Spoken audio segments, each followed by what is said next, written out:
Welcome to Mitzvah Moment. I want to thank again my dear friend David Pack, who gave the idea. He said people want to know the actual mitzvahs. You know, if there was a manual for life, imagine you're a car and the creator of the car said, okay, here's how you take care of yourself. Well, obviously, if you did it, you'd last. And the same thing is with the mitzvahs. God literally gave us 613 commandments, ways of living. And if we do it, we'll have an amazing life. And this is a very important mitzvah, and it's a mitzvah of educate other people. You know, there's a mistaken mentality. Some people, they're in everybody's business. They're busy telling everybody what to do. They don't like it when anyone tells them what to do. Other people, they have like this hands-off approach, live and let live. But live and let live is not true love. Everything, all of the mitzvahs boil down to true love. Love with respect. But the thing is that love with respect does not allow, I live here in Israel. Unfortunately, many people smoke. If I love someone, I have to go over to them and tell them.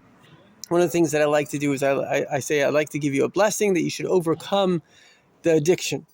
And you might say, well, people will be upset, but people are not upset because they're like, thank you very much.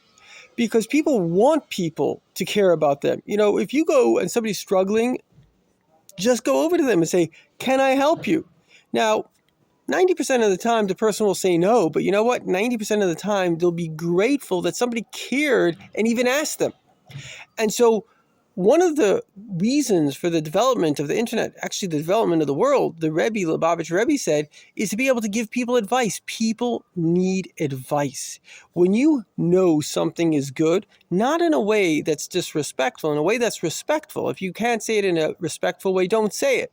But in a respectful way, it's your job to do everything in your power to encourage people to do the right thing. In fact, our sages say it 100 times. Not if somebody's not going to listen to you and they're going to, be upset with you.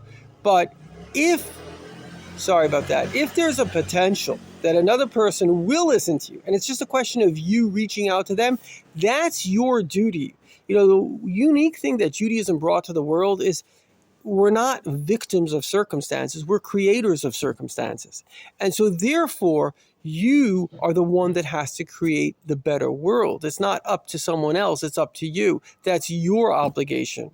And therefore, it's our duty whenever there's an opportunity to educate someone, to bring someone, particularly children, bring somebody. The education system today is insane.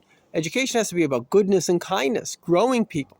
So step out of your comfort zone and educate with respect and love.